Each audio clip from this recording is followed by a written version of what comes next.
Jadi maafkan bagi masyarakat yang sudah melakukan mini stem cell. Kira-kira mau nggak memaafkan Dokter Richard? Banyaknya DM yang masuk ke VT-nya, ke akunnya Dokter. Salah satunya mungkin dari beberapa artis yang udah centang biru ya. Beliau menanyakan apakah betul beliau melakukan injeksi stem cell yang disebut dengan mini stem cell. Mini stem cell? Iya, betul. Dan dilakukan di kliniknya Richard. Oke. Nah, mereka menanyakan apakah itu adalah stem cell. Oke. Dan kebetulan Dokter datang ke klinik tersebut dan menanyakan tentang itu. Dan pada saat itu lumayan ya, harganya sekitar 15 juta, 30 juta sampai 45 juta. Pada saat itu Dokter tanyakan apa yang dimaksud dengan mini stem cell melalui chat WhatsApp. Adminnya bilang itu sama dengan human stem cell yang harganya ratusan juta. Berarti real stem cell ya? Oh, bukan. Kalau dibicarakan begitu masuknya real stem cell. Ya, kalau penjelasan begitu berarti human stem cell berarti real stem cell. Dari chat ya, udah jelas ada ya, nanti Dokter tunjukin. Nah, jadi Dokter berpikir yang diinjeksi ada human stem cell. Real stem cell. Real stem cell. Tetapi pada saat Dokter datang, ternyata penjelasan dari dokter berubah setelah mengetahui bahwa itu adalah kedatangan Dokter. Berubah menjadi mini stem cell adalah bukan human stem cell, tetapi itu adalah sekretom. Apa sekretom itu? Sekretom ini adalah metabolit dari stem cell. Jadi stem cell kita, stem cell manusia itu mengeluarkan metabolit atau sekresi atau turunannya ya? Bukan turunannya, jadi kayak dalam tanda kutip itu kotoran atau hasil metabolismenya. Berupa growth factor. Outputnya gitu ya? Iya, outputnya growth factor, sitokin, dan faktor-faktor regenerasi yang lain. Jadi bukan stem cellnya, Mas Densu. Jadi di stem cell dia akan mengeluarkan sekretom. Nah itu juga bisa digunakan untuk terapi, tapi tidak semasif penggunaan stem cell. Jadi kalau stem cell itu lebih general keseluruhan sel dari tubuh kita, tapi kalau sekretom itu lebih terbatas.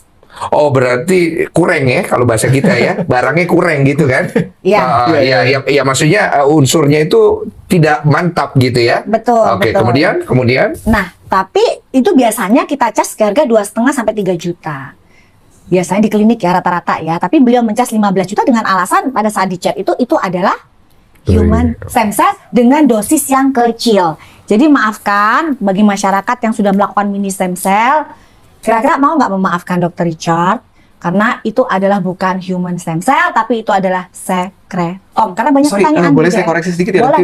Jadi sekretom itu juga bisa dari manusia gitu. Jadi mostly dari manusia, tapi bukan stem cellnya. Jadi stem cell itu mengeluarkan metabolit. Human stem cell itu mengeluarkan metabolit, jadi sel dan stem cell itu mengeluarkan metabolit, which is itu sekretom. Jadi sekretom itu juga bisa dari manusia juga. Betul, gitu. Betul. Tapi pada saat itu beliau mengatakan bahwa itu sama dengan human stem cell yang sekian ratus juta, cuma dalam dosis yang lebih kecil. Saya punya pertanyaan. Saya mau gali lebih jauh. Ini kita masih punya waktu. Jadi kalau stem cell itu, yang saya tahu kan diambil dari bagian tubuh manusia. Betul? Iya. Ya saya tahu ya, koreksi saya kalau salah. Kemudian diolah menjadi sebuah serum kan? Iya. Sebuah plasma. Iya. Kalau istilah saya serum lah. Kemudian itu diperbanyak dan kemudian dimasukkan kembali ke tubuh manusia. Betul. Intravenous ya kalau human plasma. Oke. Nah, yang aslinya produk itu seperti itu disebut real stem cell kan? Iya. Nah, kemudian dia ini yang dimasukkan bukan real stem cell ini, tapi bagian yang lain yang istilahnya lebih kurang gitu kan? Jadi hasil metabolit dari stem cell. Jadi bukan stem cellnya. Bukan stem cellnya kan? Dari Dokter tadi ya, sekretom tadi ya. Iya. Berarti lebih kurang. Jadi kalau lebih kurang ini lebih rendah gitu. Harganya harusnya nggak segitu juga. Menurut standarnya begitu. Tapi boleh dong kalau dijual harga 15 juta dong. Tapi ya katakan itu sekretom, bukan seperti yang human stem cell. Beneran nggak Bang Densu? Bang Densu mau nggak? Misalnya Bang Densu mau perawatan ke suatu klinik human stem cell. Terus dikatakan, saya budgetnya ada 15 juta. Oh ada nih, tapi yang mini jadi dosisnya kecil. Berarti sama sebagai dong. Orang yang awam, kita akan makan sih. Nah ya itu maksudnya. Karena kan yang kita tahu kan trust. Nah itu. Jadi dan dimanapun di dunia ini trust itu number one kan. Karena akhirnya ketika I trust you, berarti kan apapun yang kamu katakan itu pasti saya anggap benar gitu kan. Nah kalau trust ini hilang, aduh Tuhan.